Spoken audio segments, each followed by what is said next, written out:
Muy buenos días. Venimos a presentar el segundo tema de programación estructurada, que en este caso es los tipos de lenguaje de programación.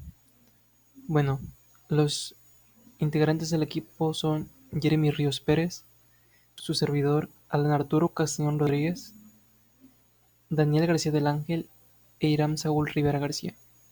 Y el titular de la materia es el ingeniero Manuel Antonio Arenas Méndez.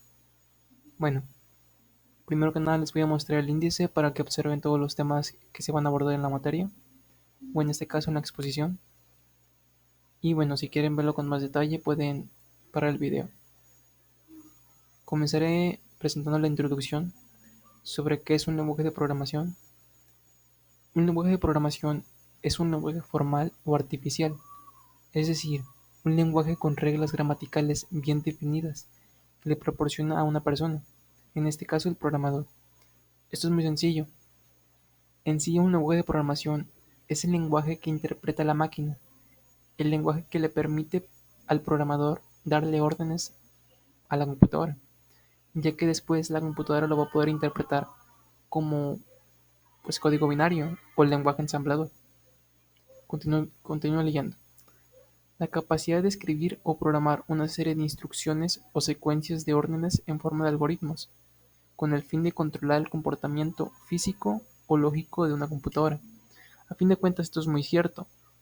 Un algoritmo es una serie de pasos o instrucciones que la computadora va a interpretar y va a poder realizarlas, con el fin de llegar a un fin o de resolver un problema. Bueno, ahora que quedó claro lo que es un lenguaje de programación, se abordará los principales lenguajes utilizados en la programación estructurada. El primero es Scheme. El lenguaje de programación Scheme es un lenguaje funcional y un delito de Lisp. Fue desarrollado por Guy L. Steele y Gerald J. Sussman. La filosofía de Scheme es decididamente minimalista. Su objetivo no es acumular un gran número de funcionalidades, sino evitar las debilidades y restricciones que hacen necesaria su edición. Básicamente Scheme es algo más simple, algo con el cual igual no tienes tantas herramientas, pero las herramientas que tiene son muy importantes y muy bien realizadas. El siguiente es Pascal. El lenguaje de programación en Pascal es un lenguaje de alto nivel y se puede utilizar para cualquier tipo de propósitos. Se considera un lenguaje estructurado y práctico para los usuarios que se inician en el mundo de la programación, ya que fue creado con fines de aprendizaje. Pascal en sí es un buen programa para poder aprender a programar, ya que su estructura en sí es muy sencilla y fácil de entender. Obviamente requiere de palabras que están en inglés, igual no todos tienen la capacidad de entendimiento como para pues simplemente descargar el programa y ya poder programar, pero con un poco de práctica Pascal se vuelve muy sencillo de utilizar. El siguiente es C. El estándar de C fue realmente la versión proporcionada por la implementación de la versión B del sistema operativo Unix. Su rápida expansión lleva a la aparición de varias variantes y problemas de compatibilidad, por lo que en verano del 83 se estableció un comité con el fin de crear el estándar ANSI para C. Es un lenguaje estructurado de nivel medio, ni de bajo nivel como ensamblador, ni de alto nivel como Ada. Esto permite una mayor flexibilidad y potencia, a cambio de menor abstracción. C en sí es un lenguaje muy flexible, que obviamente no llega tanto como Java, por ejemplo, o como Ada, pero tiene muchas funcionalidades que permiten que sea muy flexible para el programador. El siguiente es sucesor, C++. El resultado es que, como su ancestro, sigue muy ligado al hardware, manteniendo una considerable potencia para la programación a bajo nivel, pero se le han añadido elementos que le permiten también un estilo de programación con alto nivel de abstracción. C++ en sí corrigió muchos errores de los que tenía C y le permitieron llegar a un nivel alto, un nivel en el que pues tienes muchas herramientas de las cuales puedes utilizar para solucionar tus problemas en base a la programación. El siguiente que se verá sería Los lenguajes de programación orientados a objetos. Primero que nada tenemos que saber qué es esto. ¿Qué es la programación orientada a objetos? La programación orientada a objetos, o OOP, es un modelo de lenguaje de programación en el que los programas se organizan en torno a datos o objetos, en lugar de funciones y lógica. Un objeto se puede definir como un campo de datos que tiene atributos y comportamiento únicos. En sí, lo que es la programación orientada a objetos es orientar la información que tenemos y orientarla específicamente a un objeto físico, ya sea un robot, por ejemplo, ya que nosotros podemos meter todo el algoritmo, todas las líneas de algoritmo que hicimos se pueden meter a un robot, por ejemplo, y darle vida artificial. Bueno, comenzaremos diciendo los principales lenguajes utilizados en la programación orientada a objetos. Java. La principal característica de Java es la de ser un lenguaje compilado e interpretado todo. Todo programa en Java ha de compilarse y el código se genera bytecodes. Es interpretado por una máquina virtual. De este modo, se consigue la independencia de la máquina. El código compilado se ejecuta en máquinas virtuales que sí son dependientes de la plataforma. Al fin de cuentas, Java, como puede decir en el texto, se tiene que compilar. Esto le permitirá poder mandar toda la información del código a un objeto físico, como acabo de decir, como un robot. Y bueno, pasamos al siguiente. JavaScript no es más que un sencillo lenguaje de programación que presenta una característica especial. Sus programas llamados comúnmente scripts se ven en las páginas HTML y se ejecutan en el navegador Netscape Navigator y Microsoft Explorer. Bueno, JavaScript en sí es un muy buen lenguaje de programación que permite con mucha facilidad, ya que es un lenguaje de programación de alto nivel. El siguiente es el muy conocido Python. Es un lenguaje de programación interpretado cuya filosofía hace hincapié en la legibilidad de su código. Se trata de un lenguaje de programación multiparadigma, ya que soporta orientados a objetos, programación imperativa y, en menor medida, programación funcional. Es un lenguaje interpretado dinámico y multiplataforma. Python siempre ha sido, desde su creación, un lenguaje de programación muy flexible, el cual nos permite, el cual nos permite meternos a muchas áreas por las cuales muchos lenguajes de programación no nos permiten. El siguiente es Visual Basic.net o VB.net. Es un lenguaje de programación orientado a objetos, que se puede considerar una evolución de Visual Basic implementada sobre Framework.net. Su introducción resultó muy controvertida, ya que debido a cambios significativos en el lenguaje, Visual Basic.net no es compatible con Visual Basic, pero el manejo de las instrucciones es similar a versiones anteriores de Visual Basic, facilitando así el desarrollo de aplicaciones más avanzadas, con herramientas modernas, para mantener eficiencia en el desarrollo de las aplicaciones. Visual Basic en sí es muy factible y con el tiempo ha sabido solucionar esos problemas que antes tenía cuando era Basic Framework.net. Actualmente es muy utilizado, como dicen, en el desarrollo de aplicaciones, ya que sus múltiples herramientas le permiten mejor facilidad. Y por último veremos el lenguaje de programación de descripción de hardware y sistema numérico. El lenguaje de programación especializado que se utiliza para definir la estructura, diseño y operación de circuitos electrónicos, y más comúnmente de circuitos electrónicos digitales, como el convertidor analógico digital o cualquier antena satelital. Así, los lenguajes de descripción de hardware hacen posible una descripción formal de un circuito electrónico y posibilitan su análisis automático y su simulación.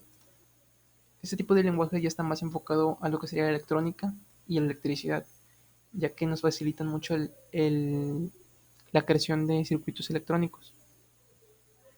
Ahorita en adelante vamos a poder observar más en detalle lo que son este tipo de lenguajes, pero lo hará mi compañero Jeremy. De mi parte esto es todo y muchas gracias por escuchar. Si hubo alguna duda, perfectamente se puede contestar en, en más adelante. Muchas gracias y por mi parte es todo. A continuación yo les voy a explicar un VHDL es acrónimo proveniente de la contribución de dos acrónimos, tales como VHSIC, que significa Very High Speed Integrated Circuit, y HDL, Hardware Description Language, aunque puede ser usado de forma general para describir cualquier circuito digital, usa principalmente para programar PLD, FPGA y ASIC y similares. A continuación, les voy a explicar un poco de lo que es la programación gráfica intuitiva. En la programación del lenguaje visual, la interfaz es considerada la más importante, antes que el código, obviamente. ¿Por qué?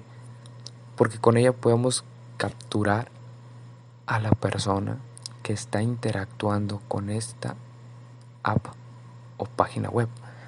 Como bien sabemos, nosotros utilizamos las apps en el celular. Bueno, hay una forma de verlas. Lo que están viendo ustedes en el celular es la interfaz gráfica de esa aplicación.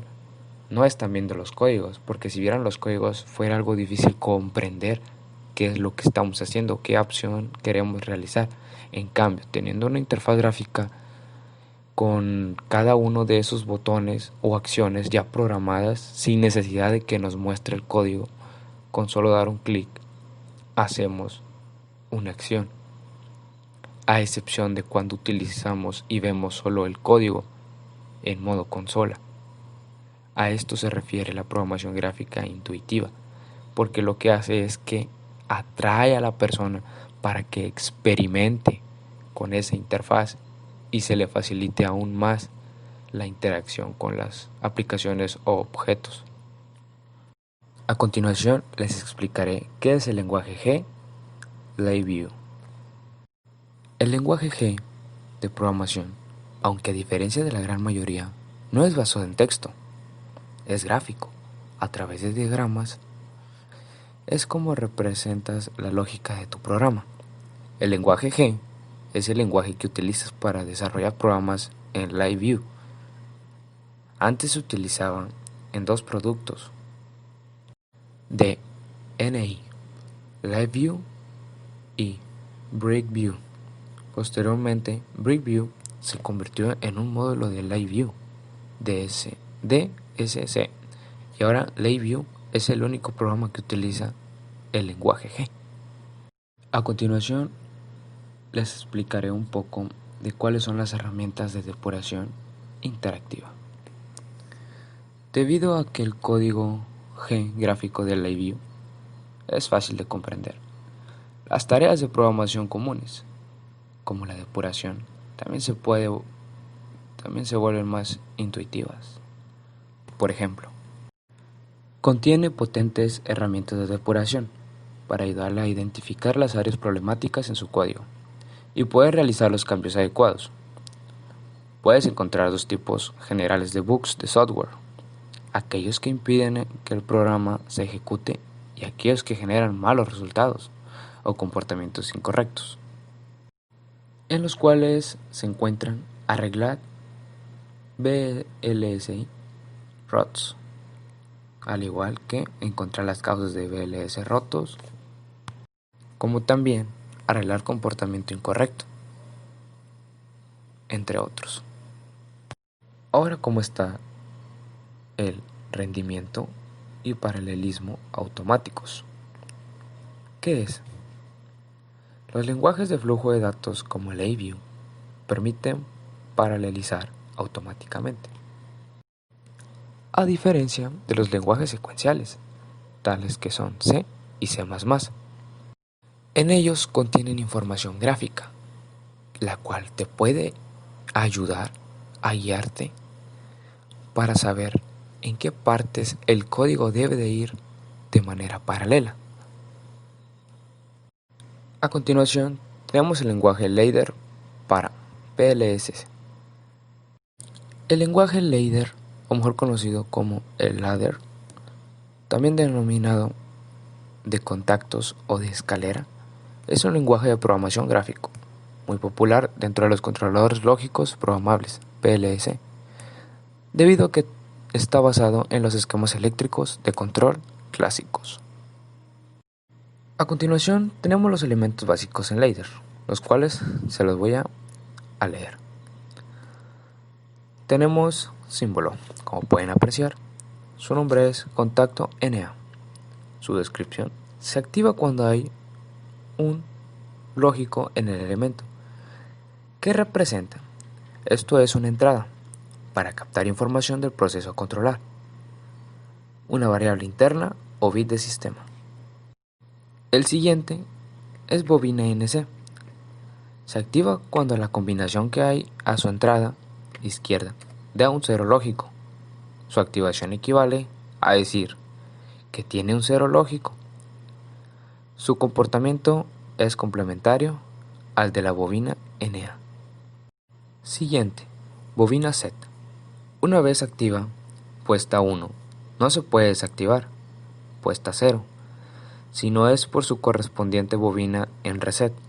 Sirve para memorizar bits y usada con la bobina reset da una enorme potencia en la programación. Asimismo, bobina jump permite saltarse instrucciones del programa e indirectamente a la etiqueta que se desee. Sirve para realizar subprogramas. Siguiendo la siguiente diapositiva, tenemos qué son los temporizadores. Temporizadores. Como bien ya sabemos, un temporizador se utiliza para medir el tiempo. Correcto. Bueno, en este caso se muestra que es un elemento que permite hacer activaciones retardadas o con duración preestablecidas. Podemos modificar el control del tiempo a nuestra voluntad, para así indicar a nuestros circuitos que estemos haciendo la acción que debe realizar durante ese mismo tiempo. El esquema básico de un temporizador varía de un autómata a otro, pero podemos encontrar una serie de señales fundamentales, aunque eso sí, con nomenclaturas diferentes. Aquí en la imagen se observa se aprecia un temporizador llamado NE555. Es un circuito integrado que utiliza en la generación de temporizadores, pulsos y oscilaciones. En pocas palabras, vendría siendo un pequeño temporizador que se programa de forma analógica. ¿Cómo se lleva a cabo esto? A través de las pequeñas patitas que tienen a un lado. A esto se le llaman puertas, en las cuales cada una tiene una función diferente a la hora de programar o ensamblar un circuito eléctrico. A continuación tenemos qué son los contadores. El contador es un elemento capaz de llevar el cómputo de las actividades de sus entradas, por lo que resulta adecuado para memorizar sucesos que no tengan que ver con el tiempo. ¿A qué se refiere esto? A que el contador lo que va a hacer es repetir número de veces cierta acción que el operador le indique, a comparación de un temporizador que lo que hace es que cada cierto tiempo te va a repetir la acción. Este no. Este lo que hace es repetir, pero no con tiempo. ¿Cómo funciona? Funciona de tal manera de la carga que le provee a este contador. Entre más baja sea la carga, mayor será el tiempo. A continuación tenemos lo que es monoestable. El monoestable, como bien sabemos, es un circuito multivibrador que realiza una función secuencial Consiste en que al recibir una excitación exterior, cambia de estado y se mantiene en él durante un periodo que viene determinado por una constante de tiempo. A su vez, transcurrido dicho periodo, la salida del mono estable vuelve a su estado original. Por tanto, tiene un estado estable, de aquí su nombre, y es un estado casi estable. En la figura siguiente se representa el esquema de un circuito multivibrador monostable, realizado con componentes discretos cuyo funcionamiento es el siguiente. Al aplicar la tensión de alimentación, en este caso es el voltaje, los dos transistores inician la conducción, ya que sus bases reciben un potencial positivo a través de las resistencias R2 y R3. Pero con los transistores no serán exactamente idénticos por el propio proceso de fabricación y el grado de impurezas del material, en este caso un semiconductor.